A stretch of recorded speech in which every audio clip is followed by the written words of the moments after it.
Most people think the British Army escaped from Dunkirk because the evacuation plan worked. It didn't, not really, not at first.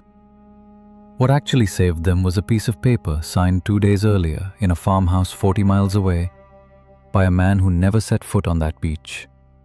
A man who, by the time the first soldier waded into the water at Dunkirk, had already moved on to his next decision, certain this one barely mattered. It mattered more than almost any other order given in the entire war. I'm Arthur Finch. Let's set the scene properly, because the order only makes sense once you understand the trap it interrupted. By the 20th of May 1940, 10 days after the German invasion of France and the Low Countries began, the war in the West had already been decided in everything but name. General Heinz Guderian's panzer divisions had done something no one in Paris or London had thought possible. They had crossed the Meuse River at Sedan, broken through the French line at its weakest hinge, and then turned not toward Paris, but toward the coast, racing northwest through open country with almost nothing in front of them.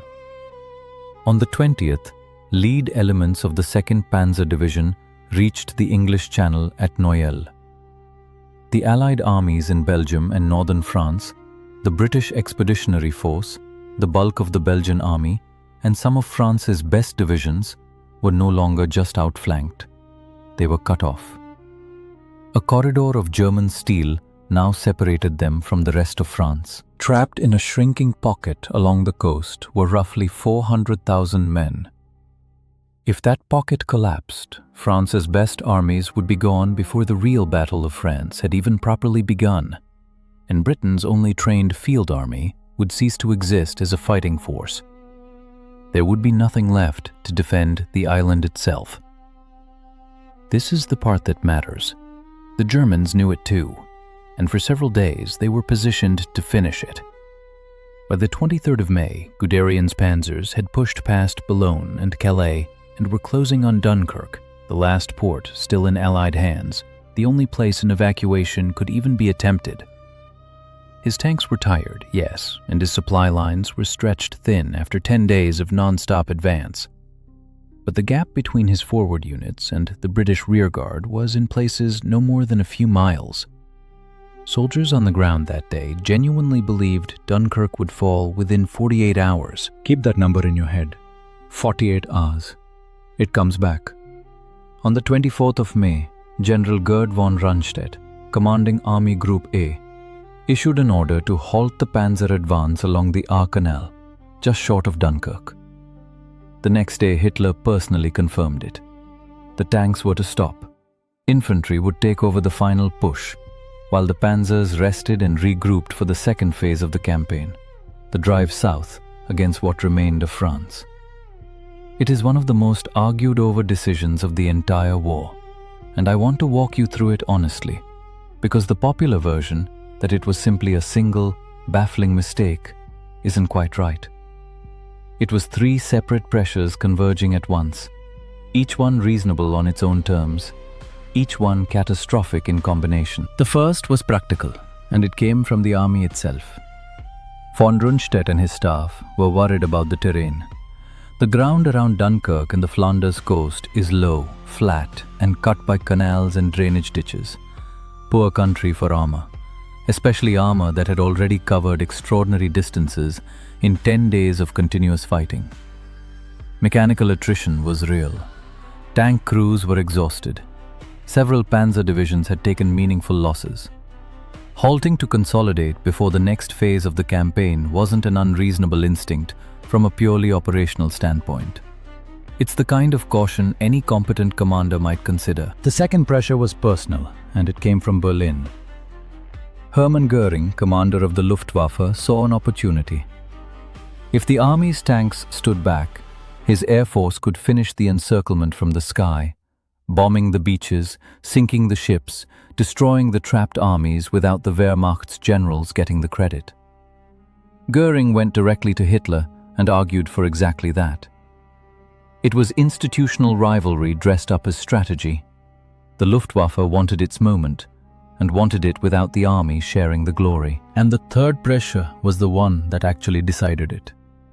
Hitler agreed, not primarily because he trusted Goering's promise, though that mattered, but because he agreed with Rundstedt's caution, and because, frankly, he didn't think it mattered very much either way. The campaign in the West had gone better than anyone in the German High Command had dared hope. France was already in his mind essentially finished. What was the harm in pausing 2 days to consolidate before delivering the final blow? The trapped armies weren't going anywhere. The ports were under German air attack. Where exactly did Hitler think they could go? Wait, that question is the whole story. Because the British had an answer to it. And it's the part of this that almost never gets told properly.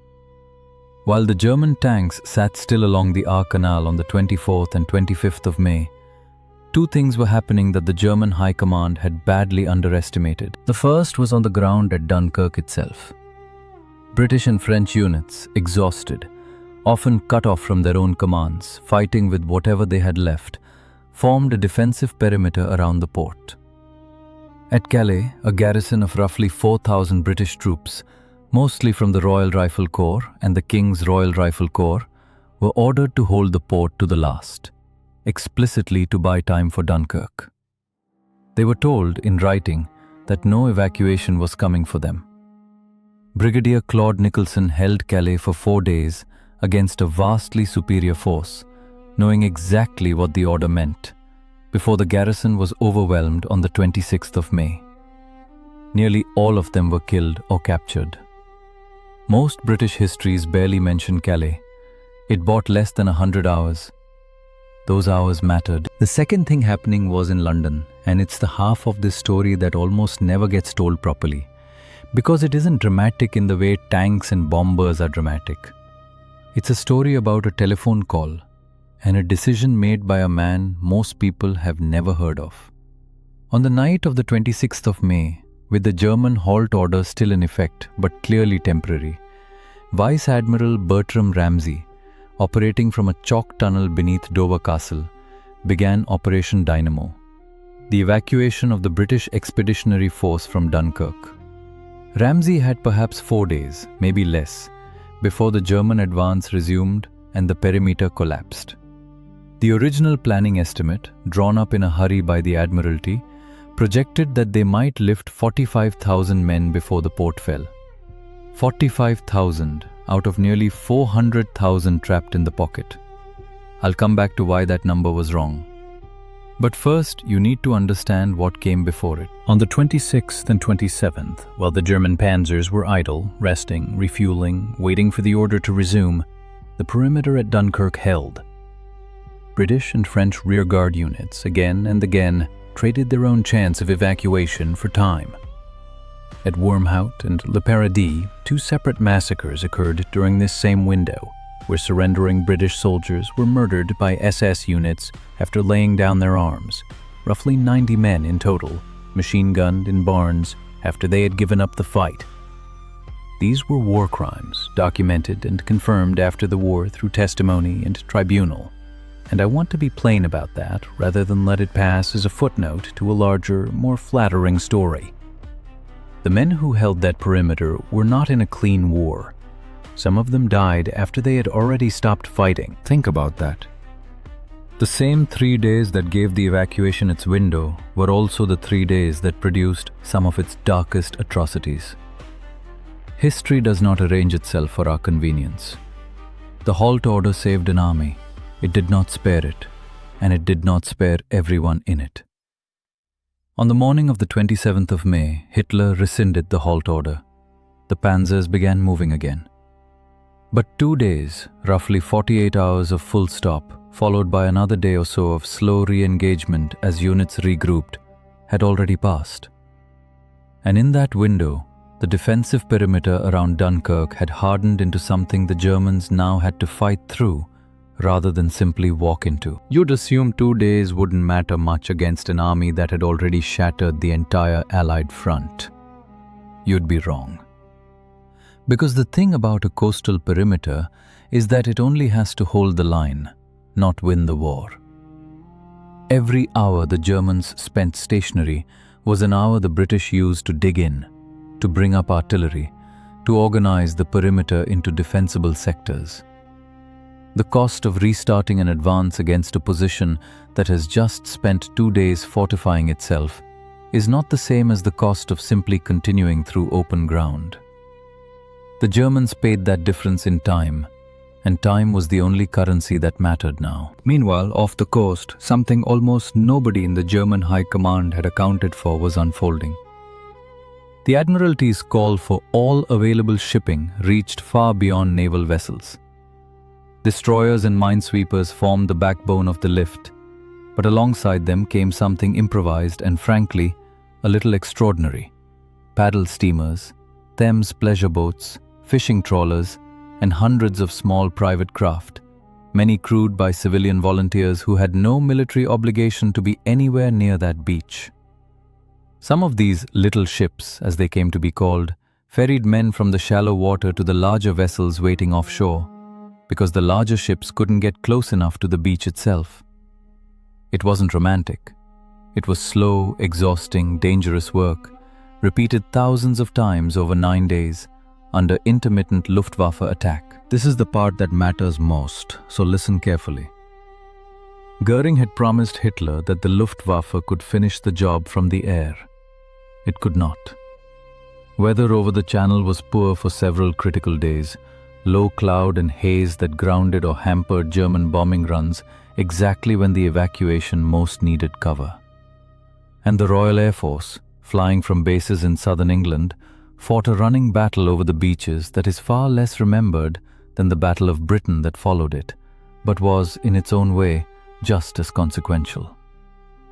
RAF Fighter Command lost over 100 aircraft defending the evacuation.